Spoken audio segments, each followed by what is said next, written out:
With a smart design, premium fabrics, and a simple shopping experience, Mack Weldon underwear is definitely better than whatever you're currently wearing, except for me, because I am currently wearing it. Stop it. So checkmate, universe. Wow. In addition to looking great and feeling great, all Mack Weldon products are crafted with natural fibers that have built-in performance capabilities. They even have a line of silver underwear and shirts that are antimicrobial, naturally so. So that eliminates odor. They're basically perfect pieces of clothing. No microbes. All that, and they're shipped right to your door, so you don't have to go to a store. You don't have to be like, do these look good in public?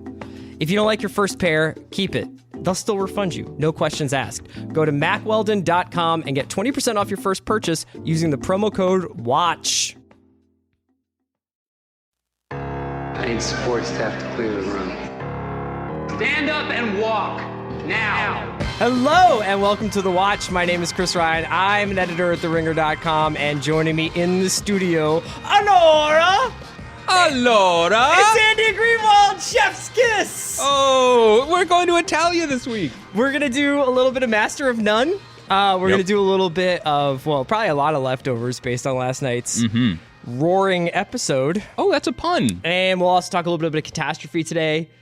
We have a couple things we want to address from jump, though. Yeah. And one is the fact that despite being friends for more than 20 years... Yeah, we're over 20 years now. More than 20 years, we just found out, Andy and I just found out, that we are both members of a secret brotherhood. Yes. Called the Pre-pajama Mafia. Yes. Where, okay, listeners, paint them a feel free picture. to hit me up on social media, because my timeline is so ugly right now after writing about the Warriors and the Spurs that I would love to just get some thoughts. But here's what Andy and I just found out we both do.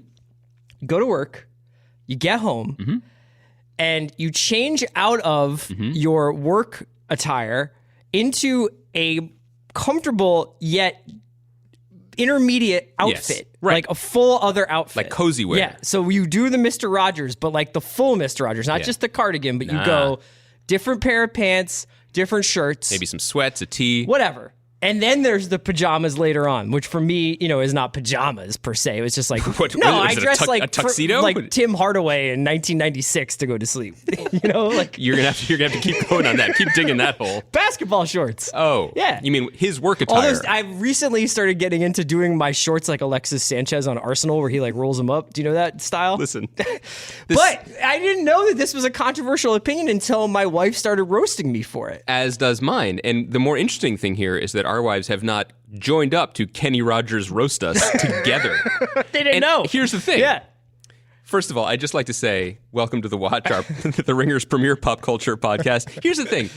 I feel like we can talk about this because we've been doing the show for over 5 years now. And people talk about all types of shit on podcasts. The Ringer Podcast Network now has Larry Wilmore talking to Norman Lear.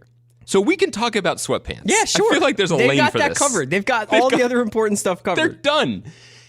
I think this is totally reasonable. Pajamas are for sleeping in. They're not lounge wear. What if you have to go out to the car for something? What if you had to run to the bodega, to use my New York self, right? It only makes sense. What is this? What is this binary? It has to be either awake or asleep. I reject it. Yeah, I just like the idea of changing into an outfit when I get home where I look like Brett Favre in his Wranglers ad. What else do you do to because encourage I feel like that that's look? probably the way I want to really look, Yeah. like deep down. But I don't want to go full sweats. The other week, we had Greg Dooley of the Afghan Wigs in here. Yeah. And you and I have been fans of his work for... As long as we've been friends. As long as we've been friends, if not longer. And obviously, we were a little bit starstruck. We were a little bit excited. But what we talked about as he left the studio was we were mostly just impressed that this man, this rock god, was rocking athleisure in the middle of the day. Yeah. So that's really... So what we're realizing real here is one. this is aspirational. Yeah, absolutely. All the button-downs and crisp button-ups, and this is all irrelevant. We just want to wear... I just want to dress like a German soccer manager. I want to go home and put on a tracksuit. This weekend, I did want to say before we get into Master of None, because Andy and I we dabble in culture, not only as our job, but as our passion. But now... And when you do what you love, it's not really work. But people now know what we're wearing when we do it. I do want to say that what I did do in my Brett Favre Wrangler outfit this weekend was I indulged myself and allowed myself another rewatch of Michael Mann's Heat. The new Blu-ray is out. Yeah. And it has all these like special, special edition bells and whistles. Bells and whistles. Like they have the Michael Mann It's a Pacino De Niro panel talk hosted by Christopher Nolan, who is basically like, did you know you fathered my whole style? Really? There's a great Michael Mann Q&A. There's a bunch of deleted scenes. There's a bunch of docs.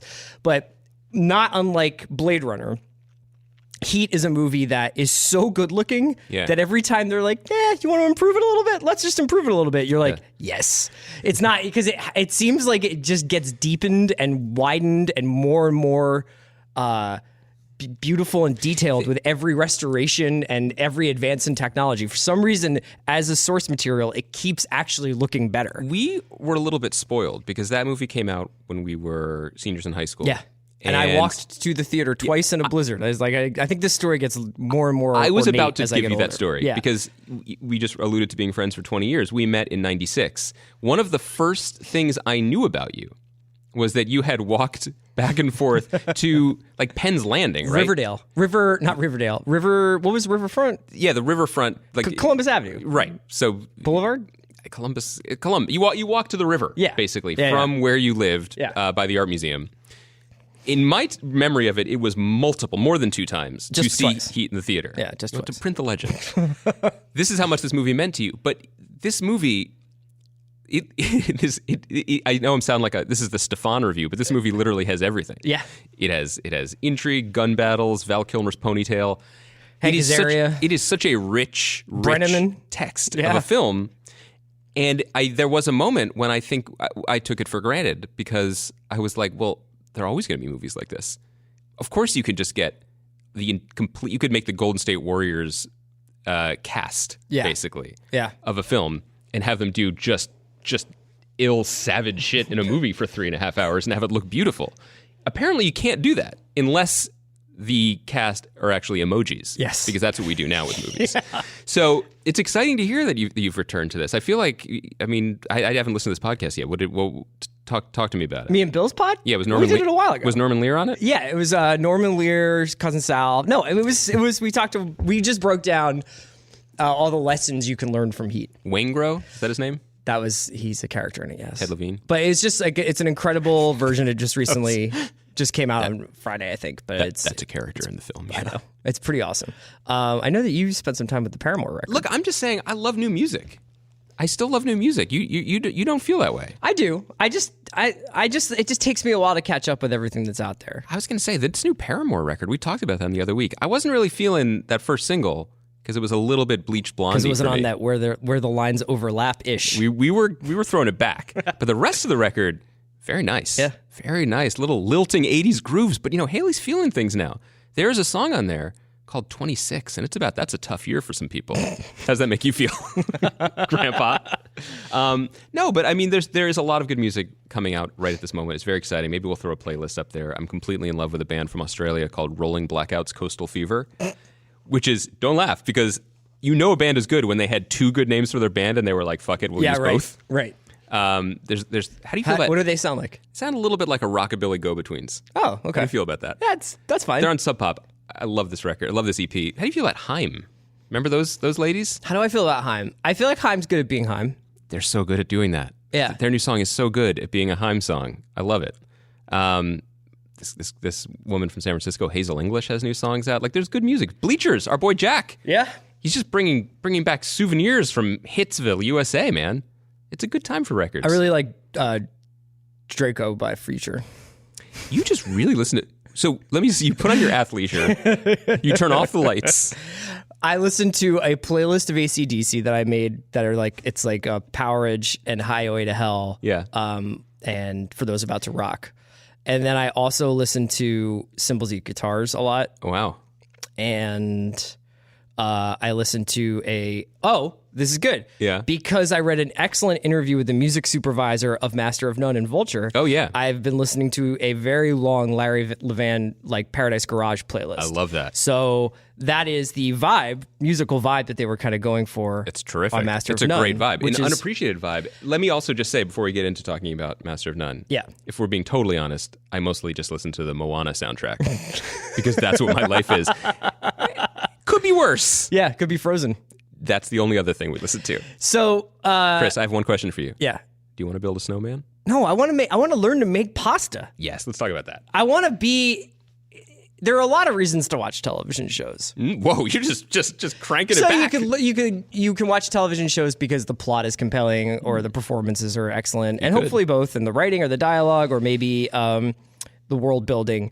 But there are some television shows you just want to like spend time with. You want to just jump in. Yeah, and that was actually part of the reason why Billions was so good this year, was that aside from like all the like hilarious dialogue and machinations of high finance and the Southern District of New York's lawyers, they just like went to restaurants and tried to buy the New York Giants and did very like stuff where you're just like, yeah, that's what's up. Try to buy the Giants. Like this is what you want to do in your Brett Favre wear. Sure, yeah, but what Master of None does, I appreciate the fact all the nods to classic Italian cinema and Woody Allen's classic 70s New York No one movies. loves classic Italian cinema more than Chris Ryan. And there's lots going on in Master of None, but what it mostly has is a really, really inviting vibe, and it cares about the things that I care about, namely pasta and music. Yeah, yes. And film.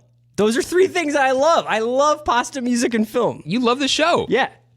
I want to say, I think the first season of Master of None really snuck up on me. Not obviously it was heralded when it came out, and I watched the first few episodes. We talked about it on the podcast. I didn't finish it for a couple weeks, if not a couple months. And when I went back and I saw those last few episodes, they definitely it caught me off guard, because especially that episode near the end, Mornings, where it tells the whole relationship through the mornings, and it was very ambitious and really successful. And I basically went into the season. For some reason, I didn't read the reviews because it's interesting. Usually I do, because that used to be my job to write them. Right. But also last summer, I went to the Montreal Comedy Festival and I did a panel with Aziz and Alan Yang and Noel. Aziz just did a podcast with Bill on Friday that people should check out. You definitely should check that out. Awesome pod. Didn't really talk about the panel I did in Montreal, but other than that, that part got cut. That part got cut, but the part where Tate biffed a couple Watch the Throne references made it, which I appreciated. No, and it was interesting because it was interesting for two reasons. One, Aziz truly does dress like that IRL. He was absolutely wearing Italian loafers with no socks and a shirt unbuttoned to that degree, so respect. Two, I knew that they were going to Italy. They'd just come back from scouting, and they were going to Italy. And I said, "Can I talk to you guys about that?" Yeah, I know. No, exactly, exactly. This is what I'm getting at. Yeah. And they said, "Please don't, because we don't want anyone to know anything about this show." Right. And I really appreciated that, like that, and so I sort of bought into that. This show is very unique for this era. Unique to this era. It is not necessarily entirely unique, because we are in this new period of completely personal, subjective, auteurish television. But especially in that half-hour dramedy zone. But this is a show about people with strong passions, and they're just exploring them. And what we saw, and I only watched the first three, and I heard of the new season. I can't wait to watch the rest. I've heard the first date is really, really good. I experienced kind of the highs and lows of that ethos in these two episodes. Watch the first episode. This is not a spoiler. I think people know about this. The Thief. Yeah. The Thief, it is an ode to the bicycle thief and Italian cinema. Aziz directed it. It is in black and white. It is very beautiful and ambitious. It says what it's doing right at the beginning when he wakes up in bed, and on one bedside table are cookbooks, on the other are DVDs of classic Italian films. Yes. It really lets you know what's up. I watched this and I was overjoyed. I thought it was beautiful, and it was funny, and it was engaging, and it was very personal. And it was also just like, there was an element, like when you can see this in sports often. Sometimes you see this when you go to a concert. When you see people and they're just executing on a high level, and they know they are, and they're having a blast doing it. And that was intoxicating. It was so fun for me to see him do that. And I was so excited, because for all the reasons you're saying, like, we get to have a guy like this. We get to have a guy who starts off as kind of a goofy comedian and then just pushes and pushes. And that is what Woody Allen did as well. Yeah. And it's interesting to note, I think Woody Allen was like 40 when he did Annie Hall, and Aziz has just turned 34. The flip side of this enthusiasm came in episode 2, which is when you see that he's just turned 34, because I thought that the second episode, the other one in Italy, where Eric Wareheim's character comes and they crash a wedding and they eat a lot of pasta and take a lot of boomerang videos on their phones, was the downside of just doing things that you love, because there was no reason for this episode, I thought. I mean, it was cute, but it was really kind of empty in a way that at a certain point bugged me, because they fell back on a sort of cutesy, we're just having fun thing, which, look, more power to them. If I could make a TV show, I would 1,000% go to Italy. I would 1,000% go to Japan to film these things or just hang out with chefs. I mean, they got Massimo Bottura, who's arguably the best chef in the world, on the show, which meant they probably got to eat his food while they were shooting it. They very much did, yeah. So that's what you should do if you have Netflix's money. But there was I don't even know what to say this, because this is the flip side. When you let someone reach for things, and this is what TV can do better than any other medium, sometimes they're going to fall. And I thought this was an immature episode of TV. Mm-hmm. I don't mean to say that to damn the project. I just mean that that's part of what you get. When it didn't really have something to say other than, well, maybe I like being single now and I've moved on a little bit, but you also want to kiss Penne, it's going to be a little bit, I thought it was a little shallow. Here's my counterpoint. I think that one of the issues here is that, not unlike Annie Hall in Manhattan and some of those great Woody Allen movies, Aziz's performance, and this is not taking away anything from his contribution to the show, which is almost complete. With obviously he has collaborating with Alan Yang and other writers, but he's directing it. He's running it. It's not even that it's weak. It's just that it is not a very emotionally dynamic, complex performance, right? So like he is a pretty flat performer. It feels like he is reading lines at times. You know what I mean? Like especially in the more like connective, like the story must move forward parts where he's like trying to say like, I need to go get my bike or my phone or whatever. But that being said, I thought that the second episode worked because if you take a step back, if there had been a little bit more nuance or a little bit more signaling of this, I think I would be right. In this case, I just think I might be right. That episode was sort of about, no matter where you are, no matter how beautiful the surroundings are, no matter how great the food you eat, there still could be an emptiness inside of you if you don't feel like you're sharing it with the person you love. And there is a lot of balance in Master of None about like, how much can you get from your life with your friends versus your life with your significant other. And I think the fact that he is in these incredible places, he leaves that restaurant to text Rachel, like there is something where even the best food cannot fill the hole in his heart. Oh, and I thought it got at that, and I think that the show, Aziz is somebody who likes to be on his phone a lot. Yeah, as I've read, 1,000% from true. Multiple features and seen from his Instagram feed or whatever. He is unlike a lot of comedians that I've interviewed or spent time around. And he makes a great joke about this on Bill's podcast. He is not on unless he's on. When he is officially not on, like not in front of a microphone, he is all the way off if you don't know him. Right. And respect to him for that. So he spends as much time on his phone as he does being in Modena or being... Yeah. You know what I mean? Like we see him make pasta once. We see him on his phone 20 times. Yep. That is in itself a commentary on the character. And I don't know how self-aware it is or not. And I don't know that even that it really totally matters. But I think that there is something that is a little critical of itself and is like, this is the sort of emotional vacancy happening in this character because he's tried to fill his life with these things that ultimately maybe don't satisfy him. That is there. And that is important to note. What I think is it's not considered yet. And that's okay. I mean, I want to step back and be clear that one of the reasons I love TV, I think that you do too, especially in this era, is that we can see warts and all. We see the process. It's fun to be a fan I also like it because I get to go pre-pajama when I'm watching TV. You're just happy. But if I go to moment. the movies, I got to go full day. It's a really crucial point. That's probably why TV's so popular. Yeah. We should tell our wives that. One of the great things about watching an artist develop is that you get to see them warts and all develop, right? You get to see them take swings and miss, and that's fun when you're watching the career of a musician. It's fun, and it's fun with comedians, and it's fun, especially now, watching them as television artists, because that is a thing that didn't used to exist.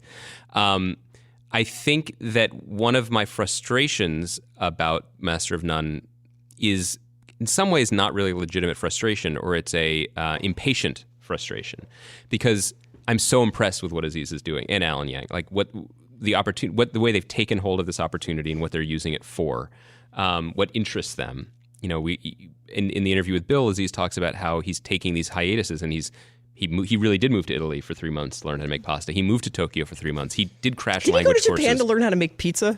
No, he just ate a lot of pizza there, and then Bill kept harping on it. Is pizza good in Japan? Everything is good in Japan. All the food is perfect. they're the best at everything. All right. Like, that is a full declarative statement. I would love to have the Ringer send me there to just back it up. I'm just going to put that out into the ether. No, I'm not even going to wait. No. That's going to be a hard no? Yeah. It was worth a shot. He does these crash language courses, and he learned some Italian. Like, he really cares about this stuff, and we're seeing him chase his passions. Yeah. But I don't know if he is fully... and I feel like no one would want this to be. I don't think he's fully realized who he is as an artist yet. We're seeing him midway. By the time Woody Allen made Annie Hall, he was older. He had more relationship experience, and he was like, and it was this synthesis of the comedy he had been making with this strain of melancholy that had always existed in it, with something to say. What's interesting about Master of None, because he's made 20 of these now, 20 episodes, and each one is very distinct, which is another thing I appreciate about it, is that sometimes he and Allen have something to say. Sometimes they try to say something and they don't quite make it. And some other times they don't, it's just a comedy.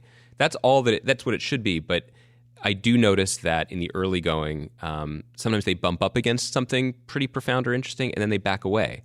Because, which is appropriate for younger people, I think. And for anyone trying to make art, it's scary to go all the way in and say something. But sometimes the main emotional takeaway from the show, and again, not every comedy needs a main emotional takeaway. This is already in rarefied air to be having this conversation. It's funny that we're even talking about it in exactly. those terms. Yeah. But if the takeaway is, well, maybe they're on their phones too much, or they're on their phones a lot, or they're not questioning that the phones are so much a part of it because the attitude is, well, we're just sort of taking our reality and putting it on screen. The religion episode has a pretty nice build to it, and the last beat with his mother is really strong. But when it comes, there are moments when it could hit harder, and it just sort of it shrugs. It does a kind of stand up, what me worry kind of thing about it. Yeah, or it's. I think it's a show that will grapple with with pretty serious subjects, but also never want to lose sight of the food truck. It always wants. Yeah. It always wants to kind of get back to the core kind of pleasures in life, and I appreciate it for that because TV is a pleasure in life, and sometimes it's true. It's just kind of interesting to think nice about not to be on the sex boat. To think about the way the show is being considered. We really are in an auteur era where the differences between Louis, Atlanta, Master of None, really, I think you can say are the differences on a human level, or that's not fair, and on an artistic level between Louis C.K., Donald Glover, and Aziz. Okay, so I think then I want to talk about The Leftovers, but I feel like Catastrophe slides really well into this conversation. Slide it in. Because it's another show that I really enjoy just watching for the real estate and the jokes, the bants. Sure. And then there is a underlying very kind of dark and at times teetering off the edge of stability to it, because these are two people who are kind of not supposed to be together, but have decided to be together. And now they have 2 children, and now they are, holding on to their sobriety and their, and their family and whether or not monogamy and all these other things. And I find myself, I think Catastrophe is great, but I do find myself enjoying it the most when it is banter between Rob and Sharon. They're so good. Yeah. They're really... What do you think about the other chambers, to borrow Wu-Tangism? This is actually, it fits in with our conversation about The Leftovers too, which is to be a fan of TV now means really requires you to embrace something that I think runs against some impulse that we all have, which is anti-perfectionism. TV has never been perfect, but now that we're treating it like the way we would treat cinema, we expect a more thoughtful, considered, perfect, smoothly perfect kind of thing. I can't believe I'm saying this, but I joked that I was listening to a lot of Moana and stuff, but now I am watching these Disney movies due to my children, and they are gleaming perfect boxes. It's amazing how the Pixar, those aren't Pixar movies, but John Lasseter from Pixar brought his storytelling, and it's there are no rough edges. It's it's incredible. They should be hung in a museum, and I don't even always mean that as a compliment. But TV is not that now. TV has always been messy, but now it has artistic aspirations. And so you sort of have to accept that. And so to love Catastrophe, which I do, and we're talking about, the 3rd season is on Amazon now, there have always been these things that have jarred. There are moments where it's I've never seen 2 people talk like this on TV, and oh my God, it's so funny and it's so cutting at the same time. They're totally unique. And then it has the side characters, and you're like, well, that's a little broad. like the friend who has the drug problem. Yeah. Oh, that doesn't quite fit. We sort of have to accept that now. And even though I would write articles for Greenwald saying this is what we have to accept, I still sort of rebel against it internally sometimes. And I feel you. I think that that it's baked in, especially to a show like Catastrophe. Everything being a mess is kind of baked in, so that these moments of transcendence are the surprise almost. Yeah. It's a weird, for a show that I was so excited to have to come back because I love hearing them talk and joke. It can be a rough watch. Yeah. What it's doing this season, I'm halfway through. What it's doing with Rob's sobriety is pretty wild. Because any other show, that is the show. That's the story, right? But at least through the first half of season 3, it's just quietly happening in the background. Yeah, and you're just going to a bar during the day. And you're so invested in them that you're like, every time they don't mention it, your brain, your animal brain when is she's like, you smell of chips, and you're like, that he's rubbed it all over himself to distract him. But in the moment before she says that, your animal brain is like, well, they haven't referenced it in a while. Maybe it's over. Yeah, right. As if maybe this is a different kind of show that just drops plot lines. Yeah, exactly. Or like maybe he got better and they wouldn't use that for plot. Like you forget that you're watching a TV show. It can really yank at you. I mean, it's very interesting. So much of our conversation these days about all these shows is this idea of TV as not comforting us, even though we always keep saying, "Oh, we want to put on our cozy wear." Or there's tons of television we could be talking about that would be comforting, like Cupcake Battle, we could just talk about hosted by Dev. Superstore every week, and or whatever. Like people like Superstore. Yeah, I think so. They like it, right? It's fine. Have you ever watched it? Yes. Really? Yeah. What do you have to say about it? It's very comforting. Okay. Yeah. Let's talk about something that is not that comforting, which was The Leftovers after this week. But we'll do that after we hear from our sponsors. This episode of The Watch is brought to you by the new Showtime limited event series, Twin Peaks. What's up with that? How is Twin Peaks back? What are the greatest television shows of all time? I can't. Aside from Great British Bake Off. I just want to live in a world. I can't believe I live in a world where my favorite TV show of all time is not only coming back, it's sponsoring my podcast. It's Andy's favorite TV show of all time. Everyone has their own list, and debates get fiercer every year. But what critics have called the golden age of television, and it keeps serving up these beautiful, challenging contenders, yada yada. But there's no denying that many of the great shows being made today, they owe a small debt to a town in the Pacific Northwest called Twin Peaks. Or a large debt. Pay David Lynch what you owe him. When it premiered in 1990, Twin Peaks broke more rules than it followed. From surreal imagery to deadpan quirk, David Lynch's uncompromising vision forced television to stretch and grow in new ways. As audiences followed Special Agent Dale Cooper into a world he called wonderful and strange, they were also stepping away from the primetime culture that had grown predictable and safe. Well, David Lynch is bringing Twin Peaks back to TV, and fans worldwide are counting on the unexpected. That and some damn good coffee. Twin Peaks premieres May 21st at 9, only on Showtime. That is this coming Sunday. We cannot believe it's happening. We'll be talking about it next week. Download the Showtime app and start your free trial now. Today's episode of The Watch is brought to you by Tile. What if you could find anything in seconds? Now you can with Tile. It's a tiny Bluetooth tracker that makes finding your things easier than ever. Let me tell you something about your boy CR. Yeah. Kind of a key loser. Learning a lot today. Also, only realize I've lost my keys or my money clip as I'm about to go out the door. The Uber is there. Yeah. Like, you know what I mean? My wife is like, let's go. The reservation is in X minutes. And I'm like, 1 second. I need to find the two most important things in my life, my keys and my wallet. I don't have to worry about that anymore. Tile is basically my GPS for my stuff. Wow.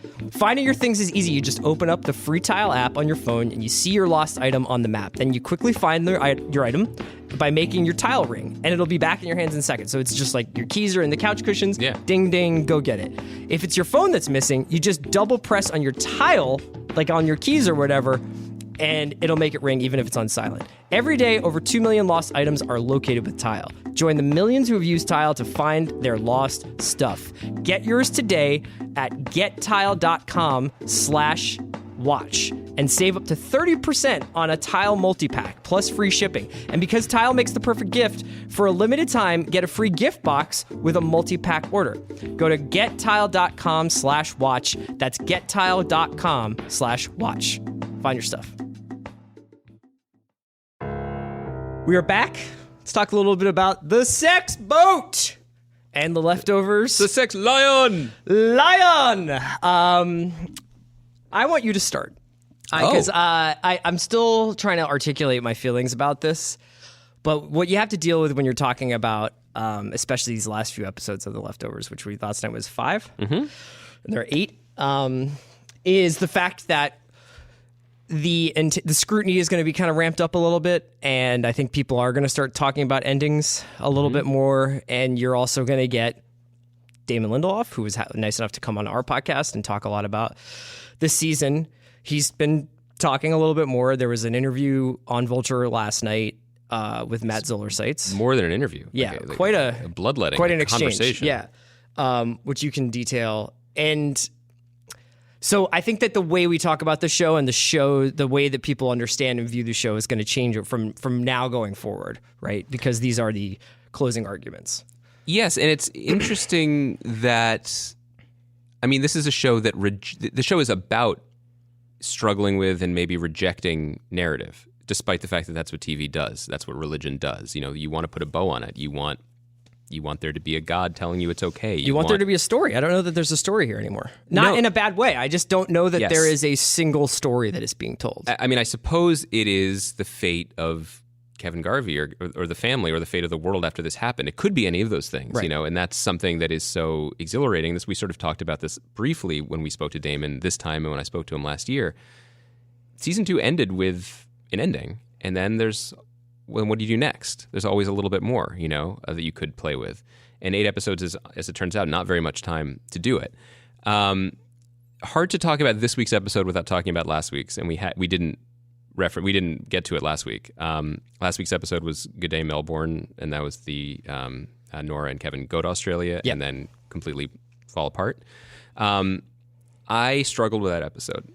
I didn't love it. I didn't love it because times it felt like a lot of work. And dovetailing very neatly with our conversation a moment ago about accepting the bad with the good and the sort of the glorious mess of auteur-driven TV, these 2 weeks of The Leftovers had that in common in that it's still TV, there's still moving pieces, right? And so you have to get the chess pieces in the right place. And you had to get Kevin and Nora to Australia, and you also had to break them up. Or you didn't have to, but that was the story they wanted to tell. That seemed like... Well, obviously, also with the flash forward in the first episode of this season, Nora, or at least somebody who looks like her... Yeah, it was her. ...doesn't know who Kevin is. Or claims not to. Pretending not to, yeah. So you had to make good on that. And so what I felt was there was a lot of work and a lot of smart people putting in a lot of effort towards accomplishing those goals. And in the pursuit of those goals, there were some pretty spectacular moments. The Kevin completely losing it with the hallucination of Evie. The scene of Nora, this is all last week, basically answering one question wrong and then losing her chance at whatever it was she was chasing. Just the idea, again, I've said before, the show is so brilliant with its choices. The idea of her being handed a baby right before getting on the bus. I mean, it's excruciating and so pointed and exact and right for that moment. But at the end of last week's episode, I think left me feeling like a little bit exhausted, not necessarily in a moved way. Like, boy, that was just a lot of lifting. This week was, I think, a far superior episode. It fucked me up in the way only The Leftovers does, which is it leaves me kind of spiritually exhausted, narratively thrilled and exhilarated. And also, it drives me mad a little bit. I mean, that was... The ratios are all changed. The first season just left me mad for many of these reasons, but it was still the same show. And to start this episode, like, okay, well, we have to get more people to Australia. But first we have to have a naked Frenchman cause a nuclear event in just this beautiful, bizarre, very nude set piece. But then we have to get them there. Well, how are we going to get them there? Well, Matt knows a guy who can fly a cargo plane nonstop from Texas to Australia on a moment's notice. It's like, at that moment, much like religion, see, this is why it all works, I think. Much like religion, you're either in or you're out. You're either buying this story or you're not. And if you're one of the people who I briefly was, who was just like, who's this guy? He's going to fly him where? if you're out, okay, you're out, but then you miss the rest of the story. Right. So you have to buy in. This episode, much like all the Matt episodes, there was the one in the first season where he gambles the money and you know he's going to lose the money. Right. There's the second season one where he has to get Mary back into the town and he can't get her back into the town. I've struggled with the Matt episodes more than any of the other character episodes, I think, because they have felt the most roller coastery to me. Like there's this construction, he's going to get punched in the stomach at some point. Mm-hmm. This season, I think, last night's was the most clever about it because he literally was punched in the stomach, and so it seemed to be aware of its absurdity. We also had Kevin Carroll just making those faces at him every time he checked back in with him, or Amy Brenneman, who, by the way, fits in very well on a lion sex boat. I mean, she really looked like she had dressed. She was just ready for that boat. All this is to say, I wasn't sure. I was pushed. I was pulled by it. And then we get to this moment where he's having this conversation with Bill Camp, who claims to be God. And then Matt decides to have the conversation with him as if he is God. And it's incredibly effective. It's an incredibly smart choice. It's totally disorienting and destabilizing. And that character has popped up a couple of times over the course of the series. And again, in the way that the show is pulling off this amazing thing where it works on numerous levels, Bill Camp, who we all remember from the night of, Detective Buck, somehow can do this incredible Australian accent. And he appeared twice in Kevin's afterlife. Mm-hmm. So maybe he is God. Who knows? I love that kind of thing. You didn't need to know that. You didn't need to remember he was that guy, but you could. And then also, I think, if I remember correctly, the guy in the pillar in Miracle, the guy who just died, has a letter he gives to John to say, give this to Burton? To Burton. Whoa, really? Yeah, that was in Sepulwell. They had a screenshot of that. I didn't realize that. But but what does that mean? But here's the thing: it is a show about belief and how much we're willing to trust stories. And here's the thing: here's the last thing I want to say before I cede the floor to you about this. I would be hard pressed to remember a more perfect ending to an hour of television than this episode. God gets fucking eaten by a lion. And Christopher Eccleston, God bless him, it was all worth it, his run on the show. I think it was bumpy. He was in upstate New York, then he was nude in Texas, and now he's on a boat in Tasmania. All worth it for his reading of, that's the guy I was telling you about. That was a kind of, there's a purity to that I feel like anyone who is writing creatively is chasing that. Literally that line reading, that line, and that out on an episode. It was beautiful. I think we've talked before about how this season feels like a collection of short stories rather than a interlocking traditional television narrative. Perhaps now in these last few episodes, now that all the primary characters are in Australia, it'll feel a little bit different than that. People sometimes mistake, I know that I do, saying, "Oh, it's like a collection of short stories," for it's a series of chapters, and it's really not. These stories actually don't really feel like they have all that much to do with each other. There are parts of it that tie up or untie loose ends, from the first two seasons of the show. And we see glimpses of this wider world of scientists who may be engaging in, a con, who are trying to build this portal into another dimension to go. And each time you get to the end of these episodes, typically, what you find out is that you may have been victim of a ruse, but that ruse also may have been true. So those scientists are like, we can send you there, but there is a very good chance that when you get there, what there is in fact oblivion. Floating in space. Right. You're dead. And just like the Burton character is like, I am God, but I am a much more droll, ironic figure than the one that I've been portrayed to be over the years. And if you believe in me, do it at your own. Don't do it because of my judgment. Do it because it's what you want to do. And these sort of like essays that happen that thematically arrive at the similar point.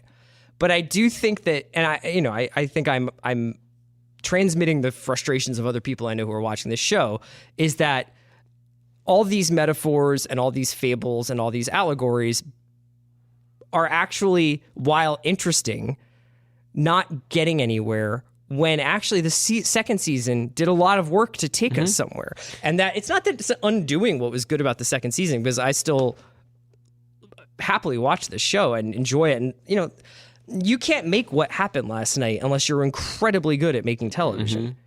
It was fascinating, I thought. But I also think that you're ending that episode on a punchline. And you are then leaving it up to, I mean, we say every time, Leftovers is about madness. Leftovers is about faith or belief. But that's just because we say so. I don't even know, like, it sometimes feels like we're just doing like a book report about a book that's not really there. The reason I'm sad the show is ending, which I didn't realize I was, honestly, because the whole thing felt like it's like a cosmic joke too. I mean, I hated it, and then I got trolled by it, and I got drawn back in, and now I just find it pretty exceptional. But I think I am sad about it, not because there's any narrative story that I want more of. I don't need more Nora Durst. It's fine. I get it. I mean, there's more to come, but I feel at peace with this performance. But what I'm saying is, this show has done something that few shows do. It is touching a third rail of emotional storytelling. It is essentially not a show about these characters anymore, as so much as it is a show about the stories we tell ourselves and how they operate in the world. And the idea of grieving as a story that we tell ourselves and role we play. And all we want is someone to give us the lines. You know what I mean? We want to know, we want the instructions. I agree with you, but there is still a countdown to this second coming, and there are still all of the signifiers of, like, will they achieve their quest? Will this happen or not? That's why the degree of difficulty is just unimaginable here, because exactly that. To me, the appropriate ending of The Leftovers is a wry joke, like what Matt delivered at the end of the episode. That would feel tonally appropriate, but that I don't know that would have been the jokes in the second season. I think that's the joke of this season. I felt like the second season had a sort of kind of catharsis and an idea behind it about family that made sense to me with the characters that were in it. It also had specific objectives, such as Kevin was being haunted by Ann Dowd. What was he going to do about that? That was a plot and that gave them a trajectory. This isn't necessarily, that's not really there anymore. It's really more about what happens afterwards, which is really what the show has always been about on a macro level. I'm just really, I just still get undone and haunted by this thing of, last week, Lori, who is a therapist, who exists in this world, who sees what's happening around her, and the story she still holds on to is one of unvarnished, unflinching scientific truth. And her truth is about he's having a manic episode, and he needs to be spoken to as if he's having this manic episode. And she talks to him a certain way, and everyone treats him a certain way and listens to her a certain way. All these stories that everyone carries overlap. They're all kind of true, and they're all kind of bullshit. And in admitting that, the show is also admitting the kind of void that lurks behind all of these stories. So that the flip from Kevin seeing Evie to seeing the actual person, the flip from Matt talking to a crazy lunatic on a boat to talking to God, it's kind of the same thing. Yeah.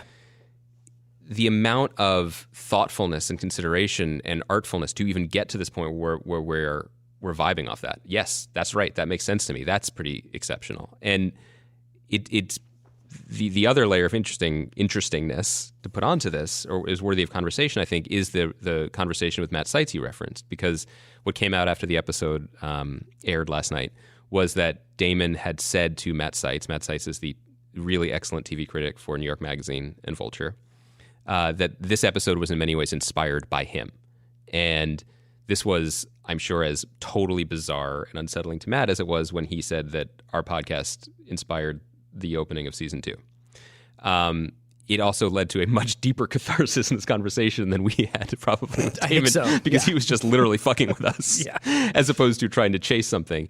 And I really recommend people read this because it is really insightful just in terms of compassion and art and, and also how we take influence. Because basically Damon was saying, you, Matt Seitz, you are a fan of the show. You made a compelling argument for the show. You have written very forcefully as to why the Matt Jamison episodes matter to you, and that mattered to me. But he also said to Matt Seitz, I've read your personal essays about losing your wife, and Matt Seitz's wife died suddenly and tragically young 11 years ago, and Matt's written pieces about that. And what was amazing about this is they've never spoken about that. Damon doesn't know the details of this, but he was inspired by how it made him feel. So there's this weird like whisper down the lane thing that other people's lives can give us that was implicit in this. Now, I guess the potential pushback is, Damon loves to share. He's very emotionally available, as people who have spoken to him or heard him on podcasts know. Leaving Twitter is probably a good idea for him, and yet he can't pull away. And so so I think there might be some people who could read this long thing and be like, well, this is now I know too much. This is too much transparency, right, behind how this was made, and didn't leave me in this place of my own subjective emotional reaction to the episode. Is that fair to say? Yeah, I think that it's a bracing interview to read. It's a bracing conversation. But when I started reading it, I was like, my thoughts on this show don't really stack up here. You know what I mean? Like it's interesting in this time where like we have so much access to people who are creative, or the people who are writing about shows have influence on the shows, where you know that there is this two-way conversation happening that sometimes kind of can assume the role of that's for me, that's like, that conversation is the conversation people should reference when they're talking about this episode, because that's the creator of the show talking about the person who inspired the show. So what we're saying is that we're watching this as viewers, right? It was a very 2017 thing to happen to sort of feel like, oh, well, I guess that's what that was about. Having been, in a minor way on both sides of this, what I would say is, I mean, having spent a lot of time thinking about shows, writing about them, like Matt Seitz did, and then now trying to write for them. One of the reasons why showrunners in this day and age are very engaged with and responsive to critics is because they're the only two people thinking about it this much. People watch TV in their cozy wear, in their Brett Favre wear, and they have their experience, and it's engaged or it's not, and it depends on the day they had or the thread count of the sweatpants they're wearing or whatever. And they move on to next week, or to Master of None, or to Samurai Gourmet, or whatever else is on their DVR. And every inch of every show being made, certainly you could say this about anything, but particularly for cable or streaming in this era, is just sweated over to the most minute degree. Everything. If there really aren't throwaway moments, even if you never reference them. So to have spent all this time in a room dying over something, and then you read something where someone was like, I'm going to think about this, I'm going to tease out something. Also, you feel heard. I can only imagine what it's like for people who sweat over something to the degree Damon did over The Leftovers over a year and a half of their life, and then it just gets put out there. And it gets put out there, and then people are watching Master of None and excited for Twin Peaks, and they're talking about The Leftovers too.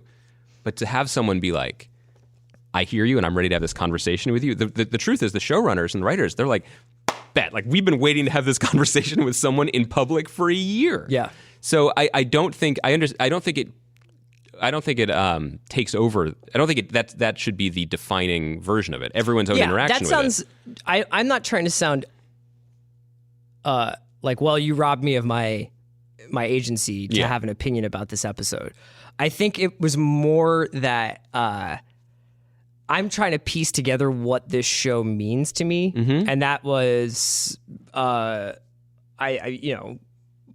moment where I was like, well, maybe it's not really for me. Which I think is part of this unique experiment of The Leftovers. I have never been angrier about a show in recent times than I was about season 1. It made me furious. I didn't dislike it and ignore it. I viscerally hated it, and wrote as much. Then it touched something else in me, and I loved it. And now I'm, that is what this show is. That's the role it plays in the landscape, and that is what makes it totally unique, I think. And I'm fascinated by the experience Damon had with, Patrick Somerville and Carly Rae and all these other really talented people who passed through that room. What every day going to work was like playing in this really hinky sandbox, it's a lot. I think it would be a lot easier in some ways, or less traumatic in some ways, to be like, maybe I'm on my phone too much and I really like pasta. I'm not saying that's a lesser project. I'm saying that is a equally worthwhile project, and God blesses everyone that we get to watch both. Thursday, we have a special guest joining us, and we'll also preview Twin Peaks. Then Monday, obviously, we will watch We'll be talking about the first episode of Twin Peaks in how many years? 26 years. 26 years. Chris, you're going to hear this on Thursday, people who listen to the show. This is my Rosebud, so you're man. definitely going to watch. This is my dude. This is my little sled. Do you understand this? I've never loved anything. Are you a little bit nervous? I can't believe this. I just can't believe it. And it just feels like a crazy, insane gift that it's just going to exist, and it doesn't matter. Like I was okay not having more. I made it 26 fucking years, you know. But David Lynch made more, and it would be different if it was a more cynical reboot. But David Lynch and Mark Frost were like, okay, we'll do more. We'll do 9. No, we'll do 18 more hours of this. Yeah. Who even knows what this is? Like, someone said this best. Like, I think Vulture ran a piece like, these 9 questions better get answered. Fuck off. Seriously. I don't care, you know? Like, this is a show that I've loved more than any other show in which a major character, her fate was that she was trapped in a wooden doorknob, okay? People don't remember that. But that happened to Josie Packard. So, whatever. Bring me more doorknobs. Wait, the lumber lady? Yeah, man. I loved She her. was so scared. Was that season 2? Yeah, she was so scared at the must have missed sight that. of Killer Bob. Her spirit left her body and went into a wooden doorknob where she screamed. Damn. Like, spoiler alert, but you know what I mean? Who Yeah. cares? This is everything, man. I can't wait. Well, we'll be talking about Twin Peaks, maybe a little leftovers depending on what happens in that episode, and Covenant, Alien Covenant, which I've seen. Yep. And Andy has not seen. Nope. But even if Andy doesn't see, maybe we'll have somebody come by and just chat about that for a while. Just tell me about it. Okay. Great job, Bransky.